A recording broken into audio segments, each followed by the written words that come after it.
Bueno, lo que nos trae de alguna manera al estudio es analizar un poquito este dictamen que a muchos, a los que manejamos cuestiones judiciales por ahí no nos sorprendió tanto por cómo venía la causa, ¿no? El tema de las cuestiones políticas, bueno, pero sí es interesante contar un poco, si se quiere, desde el inicio, porque esta causa de alguna manera dejó a un juez fuera de circulación, estamos hablando del juez Fabio Goldi, y bueno, todo lo que... Hay una abogada muy prestigiosa de Viedma que estuvo detenida también. También.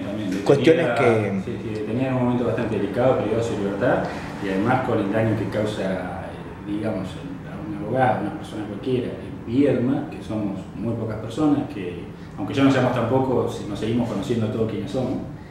Y la gente te ve en el diario encausado en un proceso penal y lamentablemente, y por ahí no lo hace mala voluntad, pero lamentablemente ya tiende a pensar que es culpable.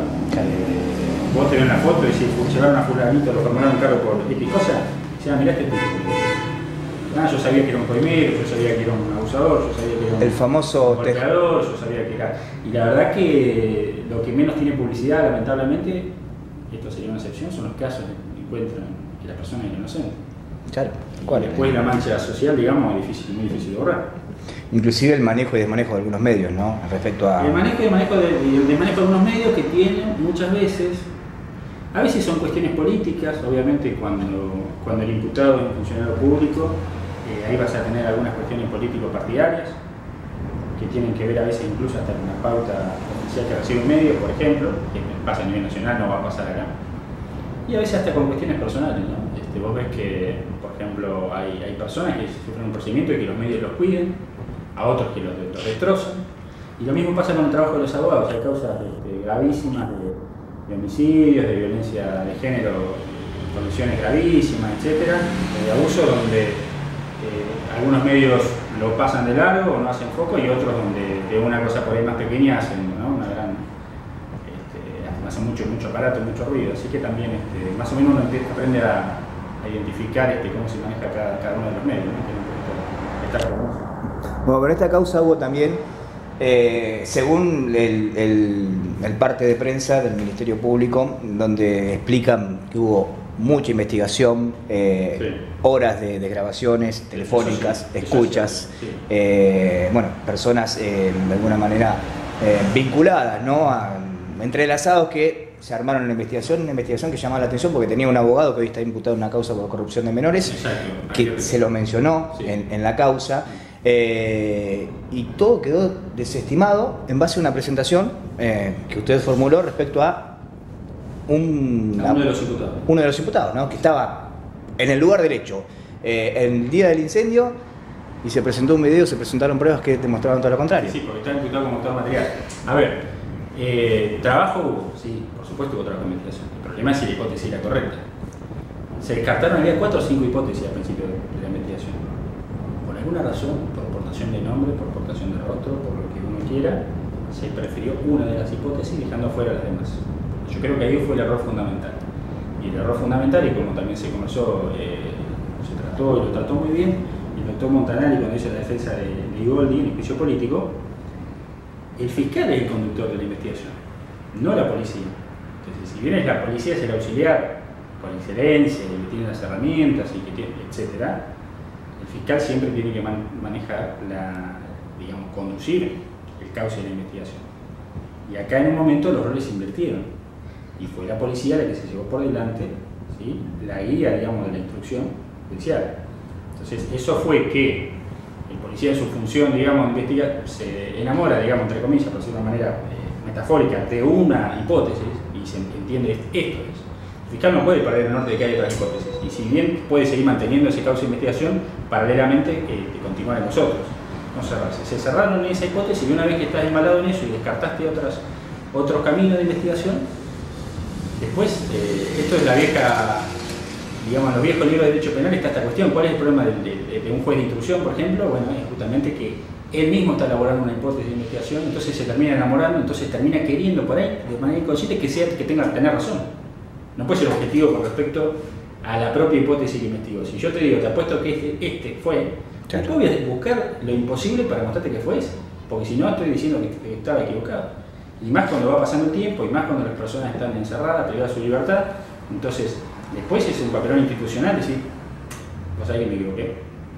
Porque me equivoqué significa dos cosas muy graves. Primero, como dijiste vos, haber tenido gente privada de su libertad sin muchas pruebas, porque además hasta el fiscal de cámara lo dice, después te lo voy a mencionar, y a su vez haber dejado afuera el culpable, porque esa es la otra página de esto. ¿Entendés? O sea, no solo que tuve personas las cuales no tenían elementos para privar de su libertad, sino que además, mientras todo esto fue, mientras duró todo este circo, la persona que prendió fue el tribunal y se mató de risa de todos los actores. Y hoy sigue impune. Y por supuesto, y va a seguir, porque aquí vas a investigar 3 años después una nueva hipótesis. Olvídate, si no lo hacía en el primer momento del hecho, es imposible. Ahora, ¿cómo repercute, ¿no? en las personas que estuvieron privadas de su libertad? Ahora que están todas sobreseídas de alguna manera, se limpia de alguna forma el nombre de toda no, no del todo. A eso voy. ¿Pueden esas personas, entiendo que sí, accionar judicialmente contra quienes iniciaron la investigación, quienes los imputaron y contra el Estado mismo? Sí, bueno, ahí te va a decir, ¿qué te van a decir los principales actores, digamos, que condujeron la investigación? El fiscal, el juez, nadie tiene la bola mágica, nadie ve el futuro, pueden decir yo tenía elementos que objetivamente me hacían pensar que tal cosa, esa va a ser la discusión, y entonces estoy justificado en mi accionar, porque como no soy omnisciente, como no sé todo lo que sucede, yo tenía elementos que me llevaron a hacer lo que hice, y lamentablemente si ese accionar que genera, porque digamos el ocasionamiento del daño, eso es indiscutible. Si vos estás privado de tu libertad sin elementos y resulta que inocente, que te produjeron daño, eso es un capítulo que en un juicio de responsabilidad civil casi no vas a discutir porque cualquier persona entiende que estar un año preso te va a generar muchísimo daño. El problema es la justificación de los actores, el fiscal, la institución, etc. Obraron bien, obraron de acuerdo a derecho, tenían elementos suficientes. Bueno, el fiscal de cámara, el doctor Bronia, dice ante la Cámara Criminal, para confirmar el procesamiento, que apenas alcanza, ahora no recuerdo los términos exactos, pero como que apenas alcanza para mantener procesamiento, pero con esos elementos no se puede llevar a juicio. Lo dijo él hace más de un año. Y después de eso no se incorporó nada más. Lo que sí se incorporó es al revés, prueba de descargo, demostrando que una de las personas estaba en Trenel La Pampa el día del hecho. Y que era imposible que hubiera venido, porque además estaba el día del hecho en una carrera de galgo filmada, con data cierta, digamos, de la ocurrencia de esa carrera, que el licenciado a cargo del Departamento de Informática de Forense del Poder Judicial certificó que esa era la fecha de filmación, o sea que no es imposible armar esto. Claro, pues se puede trucar. Con una carta manuscrita enviada por el fotógrafo oficial de la carrera. Estoy diciendo, mira, sí, yo cubrí este evento, es así, y te lo mando. A mí me mandó una carta firmada por el manuscrita con la fecha, con el DVD, y con la fotografía oficial, digamos, del evento, las carreras de galgo, ¿no? Una vez que esto se presentó al expediente, se tenía que haber dictado el procedimiento enseguida, de todo. ¿Cuánto tardó, justamente desde la presentación hasta el dictamen? Tardó bastante, tardó mucho tiempo, tardó casi un año. Y las personas siguieron privadas, no siguieron privadas de su libertad, digamos, en el sentido de la prisión preventiva, porque ¿qué pasa? Después de incorporar esa prueba, al poco tiempo, la Cámara, no la instrucción, pero la Cámara sí ordena la libertad de Iván Colman. Recordemos una persona que no tiene antecedentes penales, recordemos. Su hermano Fabricio sí, claro, tiene Iván es hermano de Fabricio, pero Iván Colman no tiene antecedentes penales. Entonces la Cámara ordena la liberación a través de una sentencia. Apelamos nosotros, la Cámara ordena la liberación. Con 2 votos contra 1, ni siquiera fue unánime, ¿no? Cuando la Cámara ordena su liberación, los otros abogados, los otros imputados, piden la excarcelación de sus respectivos clientes. En la instrucción los libera. ¿Sí? Mientras tanto, no ejecuta la orden de la Cámara Criminal de liberar inmediatamente a Iván Colman, quien estuvo una semana además privado de su libertad, luego de que la Cámara ordenara su liberación. Y acá tenemos, si vos querés, el episodio cholulo de todo esto, que fue que cuando Ignacio Galeano recupera su libertad, en el marco de que estos otros imputados recuperan su libertad, y lo hace con el patrocinio para la defensa de la doctora Carriqueo, la defensora oficial. Sí.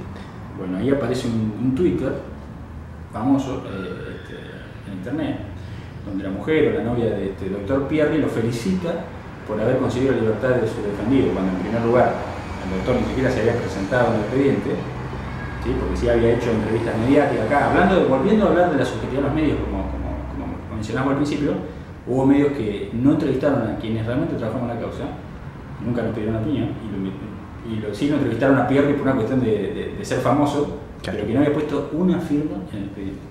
Y que después se autoatribuye un resultado. Hay abogados mediáticos en Bahía Blanca que han tenido causas por esta razón de atribuirse el resultado conseguido por otros profesionales, porque es una falta de ética. Y si no es un delito, le pegan el palo, digamos. Pero es una falta de ética, seguro. Yo no sé si el doctor sigue matriculado acá en el Colegio de Gobierno o simplemente hizo ese acting de matricularse, sacarse un par de fotos y tomarse el avión de nuevo. Pero si siguiera matriculado, yo creo que sería pasible de una sanción en ese sentido. Ahora, justamente en base a tu presentación, en base a las pruebas que presentaste, se dictó el sobreseimiento de todos. Primero, Primero esto fue escalonado. Primero se ordena la libertad de Iván, la cámara y el juez de instrucción del resto. Hay sienta precedente y se lo sujeta a la pulsera electrónica, etc. ¿Sí? Y bueno, ¿qué pasa? Lo que hace el nuevo fiscal, la verdad es que el nuevo fiscal, digamos, asume con una hipótesis ya que llevaba 1 año y pico de investigación, no podés volver sobre los pasos. Ya tenés ese canal de investigación recontramarcado, y lo que hizo fue agotar hasta la última pericia, hizo hasta pericias de la cámara de la jefatura de policía, que había una persona que pasaba, si era parecida a uno de los imputados, no, si se cuenta, buscó todo. Un ADN de un llavero que se había perdido, que se encontró donde está el bloque, al lado del Poder Judicial, el patio del bloque. Sí. Bueno, había un llavero que tenía no sé si un conejito o una cosa así, que además tampoco parecía muy del estilo de ninguno de los encausados, claro, pero no importa, se hizo el ADN de ellos con respecto a eso, dio negativo, etc. O sea, buscó hasta lo último. Cuando vio que no había más, bueno, lamentablemente tuvo digamos, lamentablemente desde el punto de vista de la investigación, darnos la razón de que no había ningún elemento. Obviamente que el escrito del fiscal va a dar a entender que resta sospecha. Pero agotaste toda la investigación. O sea, lo que pasa es que decir que la hipótesis es incorrecta es algo que un fiscal no puede decir. Hoy lo podemos decir nosotros, defensores. Pero el fiscal no puede decir, los que investigaron antes de mí se equivocaron de camino. Eso no lo va a decir jamás. No. Pertenece a una institución. Para no dejar en evidencia, eso parece. Y está bien que así sea. Pero está bien que así sea desde su rol. Pero nosotros como defensa lo podemos decir. Bueno, pero en el contexto de la presentación de pruebas, dejando en claro que una de las personas imputadas como el autor material del hecho no estuvo en el lugar. No estuvo ni siquiera en el lugar. Lo cual hace eso y otro elemento más hacen caer todo. Bueno, sí. Pero pasó un tiempo importante, ¿no? Desde la presentación hasta que lo liberaron y todo. Y en el medio, la principal que yo considero actora, que es la fiscal Ixia Soli, quien llevaba a cabo una investigación, fue nombrada jueza. Sí. Puede recaer. Y además fue digamos, expulsado de su cargo como juez, o sea, el doctor Igoldi. O sea, y el doctor Igoldi fue varios movimientos. En un polémico juicio, ¿no?, que se llevó a cabo desde el Consejo de la Magistratura. Donde esta causa del incendio era la principal, digamos, la que dio motivo, era un informe, ni siquiera una denuncia, sino que un informe impulsado por la procuradora, por la ex procuradora, en base a esta causa. Porque supuestamente de la batería de medidas probatorias que había pedido la doctora Soli, Igoldi le había rechazado unas pocas, y justo esas pocas serían las que harían peligrar, digamos, el resultado de la causa. Bueno, por supuesto, ya teniendo en cuenta que una persona ni siquiera estaba en el lugar del hecho, te das cuenta que la hipótesis es incorrecta. Otra cosa muy notoria, otro elemento muy notorio que prueba que la hipótesis es incorrecta es que cuando se toman como literales la palabra del doctor Galeano respecto de que Coleman habría tenido participación en el incendio del Poder Judicial, la hipótesis era que había sido contratado por el doctor Aguirre. Sí, se mencionó. Digamos, como medio para eliminar prueba material o los expedientes vinculados a la causa de corrupción. Bueno, luego se descarta eso. Entonces, cuando se descarta la participación o la autoridad intelectual de Aguirre, nos falta un autor intelectual. Nos falta decir, bueno, quién lo mandó a Coleman, quién le pagó el trabajo o lo que fuera para hacer semejante cosa, porque además tampoco él tiene ningún tipo de historial de haber cometido un hecho semejante. Sí, por ahí delito contra la propiedad, digamos, directamente, pero no una cuestión institucional de este tipo, que es muy específica, que requiere un cierto laburo de inteligencia previo, de dónde están las cámaras, de por dónde se puede entrar, de si la ventana por la cual voy a entrar alguien la dejó abierta, la dejó cerrada, no sé, mil cosas, ¿no? Entonces descartan la hipótesis de Aguirre, y entonces como falta un autor intelectual, Vos fijate acá una cuestión totalmente irracional, entra el propio Galeano, o sea, en la hipótesis de quien está investigando, el propio Galeano que dijo que en una conversación telefónica que Fabricio había sido autor material, él lo había mandado. O sea, vos imaginás, el autor intelectual de un hecho deschavando al autor material. ¿Sí? Si yo mando a un tipo a hacer algo y después a matar, yo mando a un tipo a matar a otro, después digo, che, ¿vos sabés quién mató a fulano? Jamás lo voy a deschavar, porque si yo estoy detrás de esa cadena de mando, digamos, Claro, sabiendo que te jamás voy a denunciar al tipo que ejecutó una orden que yo le di. Es una cosa totalmente absurda. Entonces, si vos realmente confías en las palabras de esa conversación telefónica, tenés que decir, bueno, entonces fue Aguirre, y si no fue Aguirre, entonces la conversación telefónica es una mentira. De hecho, es una mentira. No podés confiar en la conversación telefónica a medias. Y decir, no, es como dice Galeano, que fue Colman, pero no es con atrás, con Aguirre, sino con el propio Galeano. Entonces, esa mixtura no se entiende muy bien de dónde salió, pero es una manera de remediar y de seguir manteniendo a Colman y a los otros autores como autores materiales, solo que cambiando el autor intelectual atrás. No tiene explicación. Vos no vas a denunciar a la propia persona que está siguiendo tus órdenes. Y además es muy clara la conversación de Galeano, y la menciono varias veces porque salió en los medios, o sea, ya es pública, entonces no tengo ningún cuidado con respecto a eso, de que tenía un problema con Fabricio, y que Fabricio lo estaba acosando por una deuda, y que entonces en su desesperación quizá para resguardar su integridad física lo que se le ocurrió fue culparlo de algo ese hecho para que la policía se lo sacara encima, y yo entiendo que si vos hablas hoy con Ignacio te va a decir que es así. Y lo peor de esto es que ni siquiera lo denunció, porque si Ignacio lo hubiera denunciado, si Ignacio hubiera ido a la fiscalía o a la comisaría y lo hubiera denunciado, eso constituirá un delito que es el delito de falsa denuncia, ¿verdad? Pero no es así, porque es una conversación telefónica. O sea, no hay un delito porque no fue a denunciarlo, sino que alguien, teniendo la escucha, toma esa hipótesis. Pero no es que Ignacio fue a denunciar a Fabricio, en ningún momento lo hizo. Ahora, una conclusión final, ¿no?, respecto a todo esto que sucedió con la causa, desde su lugar de abogado, incluso antes de la defensa, sí, de dos de los imputados. ¿Qué evaluación hace de todo lo que pasó? Porque la verdad que es muy llamativo, ¿no? Desde el comienzo de la causa, del incendio, de las acusaciones, de las filtraciones en los medios de llamadas telefónicas, porque evidentemente alguien lo filtró a propósito, ¿no? Sí, de las tantas hipótesis en encaminarse por una, bueno, del movimiento de un juez. ¿Qué evaluación final puede hacer usted deduciendo todo esto que sucedió, ¿no? Y todo esto con una mirada social atrás, porque ahora la sociedad desconfía de absolutamente todo. Bueno, en realidad tiene muchas aristas y no sé si podemos sintetizarlo todo. En primer lugar, para el Poder Judicial hoy, lamentablemente le va a generar vergüenza, porque en realidad es el propio Poder Judicial el encargado de investigar los delitos, digamos, los cuales podemos sufrir todas las personas, y no pudo, digamos, encontrar los autores que incendiaron su propio edificio. Porque es simbólico. En realidad acá el delito, digamos, no es grave en el sentido de que no hubo personas físicas ni siquiera lesionadas. Lo que tiene este delito es un gran peso simbólico. Claro. Y un gran peso de demostrar impunidad y decir, mira lo que pude hacer en el corazón mismo del Poder Judicial, dentro de un juzgado de instrucción penal, y vos todavía al día de hoy no me agarraste y no vas a saber nunca que fui yo. Porque en realidad el mensaje, digamos, desde el punto de vista de la impunidad, desde el punto de vista de la persona que realmente cometió esto, el autor real lo mira, lo consume a través de los medios. Y conclusión, fíjate lo que es. No se pudo determinar cuál era de las causas que tenía ese juzgado pudo haber llevado, digamos, a esta determinación, digamos, qué persona con poder, con capacidad, digamos, de movilizar personas que ejecutaran sus órdenes, con cierto conocimiento interno de cómo funciona el Poder Judicial, las cámaras de seguridad, etc. Se requiere una cierta planificación. Logística importante, ¿no? Una cierta logística.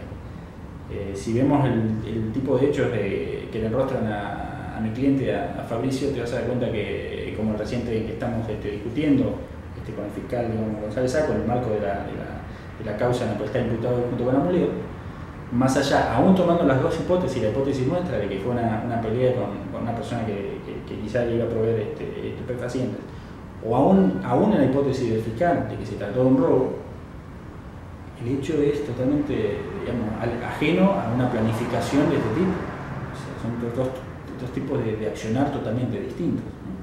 Entonces tampoco responde a una metodología de una persona que por ahí tiene un historial de algún hecho contra la propiedad. Así que digamos, no es grave porque no es grave en el sentido de que no se lesionó a nadie físicamente, es grave institucionalmente y simbólicamente. Creo que en el atropello de esta investigación está este hecho donde Igolde, como juez de instrucción, deniega algunas medidas probatorias que lo hacían los jueces de instrucciones todo el día en 10.000 causas, y no solo de esta simbólica, sino de homicidio, de lo que vos quieras. Y aparece eso en el medio. Y Fabio en realidad tenía causas que tenían otro peso, digamos, para el punto de vista político, otra importancia y otro peso con imputados de peso. Estamos siendo redundantes, pero sí, la verdad que sí, la importancia en la política local. Entonces fue quizá una oportunidad para recorrer el camino. No es que esto se elaboró de esa manera a propósito, sino que quizá en algún momento fue una oportunidad. Y después, todavía, después de haber expulsado a un juez con esta causa, más aún la tenés que seguir sosteniendo. Porque ahora, ¿quién le responde entonces a Igolde? Bueno, mira, vos sabés que estamos equivocados. ¿Se puede, la última y lo dejamos como está muy ocupado, ¿se puede llevar a alguno de los investigadores a un juicio dentro del Consejo de la Magistratura? Ahí, juicio político sería, ¿no? No te puedo responder de manera muy abstracta porque yo formo parte del Consejo. Seguramente igual me tendría que excusar, justamente porque actué en la causa, así que si hay alguna persona denunciada en el marco de esta causa de incendio, tendría que excusarme como integrante del Consejo. Pero bueno, de manera abstracta sí. O sea, todos los funcionarios, ¿por qué? Porque todos los funcionarios judiciales responden, digamos, tienen su responsabilidad funcional, así como pueden tener otras responsabilidades civiles y penales. La responsabilidad funcional está dada por el Consejo de Magistratura, que, recordemos, no te lo tengo que decir, lo saben todos, tiene un componente político muy grande, porque está diseñado así, está diseñado con una representación político-partidaria. Con lo cual, si alguna persona busca una responsabilidad en este sentido del Consejo de la Magistratura, podría pensar quizá estratégicamente y esperar a que quizá eventualmente el Consejo de la Magistratura se integre de otra manera político-partidaria en el futuro, y estas causas, digamos, podría investigarse en el marco de ese Consejo. Le agradezco. No, gracias a vos.